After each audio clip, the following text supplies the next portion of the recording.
So picture this, right? You're in Brussels. It's behind closed doors. The highest-ranking diplomats in Europe are locked in these incredibly intense, highly classified negotiations. Right, the tension is just off the charts. Exactly. They're debating economic survival, continent-wide security, all right in the middle of a major conflict. And then during a coffee break, one of these top-tier diplomats just steps into the hallway, pulls out his phone, and calls Moscow. I mean, it completely rewrites how we understand the security of these global alliances. It really does. Because if the very people sitting at the table are compromised, the whole idea of, a unified diplomatic front just collapses. Yeah, it falls apart. Welcome to today's deep dive, everyone. We are digging into a massive bombshell report from March 21st by the Washington Post. A really fascinating read. Oh, absolutely. It details these truly extraordinary claims about Russian intelligence just deeply embedding itself into Hungarian politics. And by extension, the absolute highest levels of the European Union. Right, which is what makes it so critical to unpack. It's exactly our mission today. We're going to break down the layers of this story, from these hallway phone calls to alleged fake assassination plots. We really want to help you understand what happens when a major global alliance basically has a massive leak from the inside. And before we really get going, a super quick disclaimer for everyone listening. Yeah, an important one. The sources we're exploring today contain some highly sensitive political information. To be totally clear, this deep dive takes absolutely no political sides. Not at all. We're not endorsing the viewpoints of the content. We are just impartially reporting the factual claims and intelligence assessments made by the current and former European security officials cited in this Washington Post report. I'm just looking at the mechanics of the situation, really. Right. And to set the stage for you, imagine playing a high-stakes game of poker, but one player at the table keeps texting your hand to the person you're betting against. That is a perfect way to describe it. That's essentially what these European security officials are claiming happened at the highest levels of the EU. So let's start with that human element, going back to that hallway in Brussels. Yeah, the core of the report really centers on the Hungarian foreign minister, Peter Szijjártó. Right. And according to the officials in the report, he allegedly made a habit of stepping out of these closed-door EU meetings to call Russian Foreign Minister Sergei Lavrov, like during the breaks. Which is just, it's wild from an intelligence standpoint. The real-time aspect of this is what's so devastating. Because it's happening right as decisions are being made. Exactly. In any high-stakes diplomatic standoff, knowing your opponent's internal friction is like the most valuable commodity. Oh, for sure. So if Lavrov is getting updates while the EU is still actively debating what to do, Moscow can anticipate compromises. They can identify which member states are maybe wavering on sanctions. Right. They can adjust their strategy before the EU even issues a statement. It completely neutralizes the EU's leverage. Yeah, there's this chilling quote from a European security official in the report. They basically said, every EU meeting for years have basically had Moscow behind the table.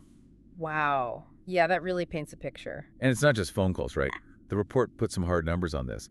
Since the full-scale invasion of Ukraine in February 2022, Szijjártó has made 16 official visits to Moscow. 16? That's a huge number. Right, including a recent meeting with Vladimir Putin on March 4th.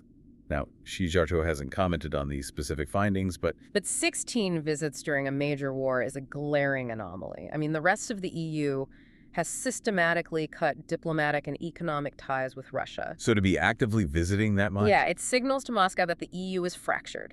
And it shows the EU that Hungary is on a totally different foreign policy track. But let me play devil's advocate here for a second, because the line between, espionage and just diplomacy can get kind of blurry. Hungary is landlocked. Yeah.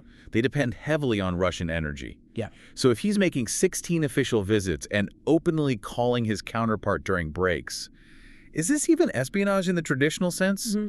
Or is it just incredibly brazen, unchecked diplomacy that allies are sort of forced to tolerate? Well, that's exactly the defense Budapest usually goes with, right? That this is just pragmatism. And you're right, foreign ministers are supposed to talk to each other. Right. But the intelligence officials draw a hard line at the actual nature of the information being shared.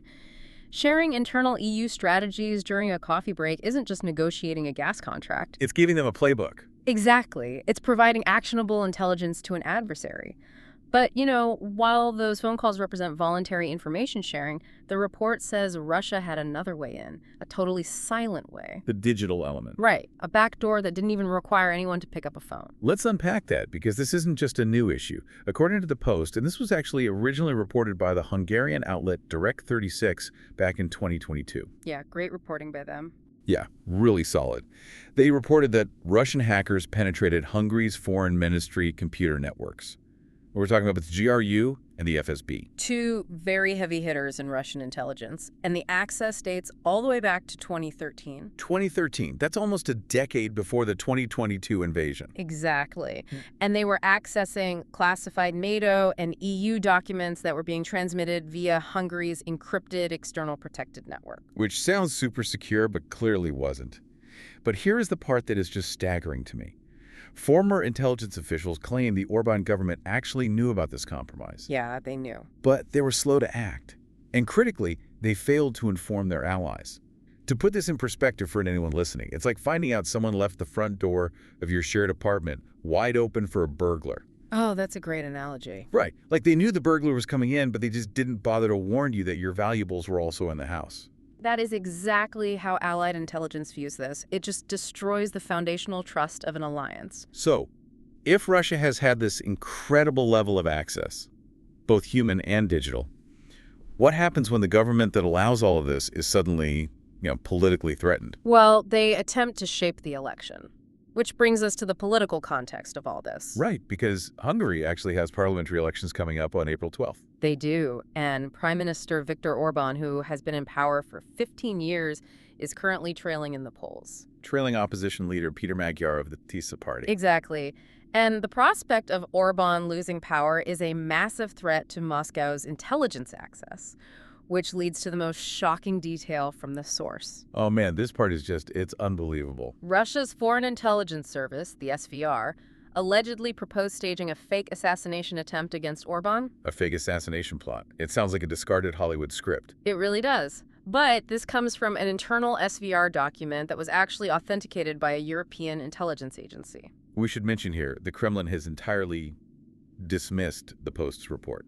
They're calling it, quote, disinformation. Right, which is their standard denial protocol. But if an intelligence agency is proposing something that theatrical, that extreme, what does that tell us about how desperate Moscow is to keep the current Hungarian leadership in place? It tells us it's absolutely critical to them. And to understand why it's so critical, we really have to look at the fundamental motivation. Why go to such extremes to keep Orban in power? Why does Hungary matter this much to them? To answer that, you just have to follow the money and the power. Let's follow the money then, because the report brings in this really fascinating insight from András Telkis. He's Hungary's former deputy head of foreign intelligence. Yeah, he really cuts right to the core of it. He does. He claims the relationship between Moscow and Budapest is just deeply financial. He actually stated Orban's first priority was money. They made a deal on imports of Russian energy for Hungary. And that energy dependence is a massive geopolitical tether. Telkis goes on to say that Russia actually considers Hungary part of its sphere of influence now. Which is a heavy phrase. Very. Wow. And they will do everything they can to keep Orban in power because of it. And we can see the real-world consequences of these backroom deals in the actual policy outcomes mentioned in the report.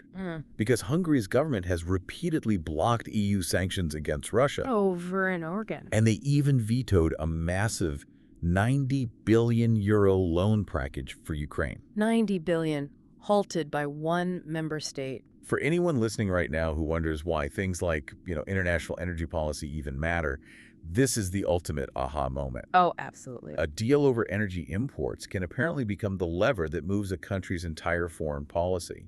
And by extension, it stalls the actions of the entire European Union. It's the ultimate asymmetric warfare. Why fight the EU from the outside when you can paralyze it from the inside? Exactly. So just to quickly recap the incredible scope of what we've covered from this report today. There's a lot. There is. We've got hallway phone calls to Lavrov. We've got decade-long server hacks by the GRU and FSB.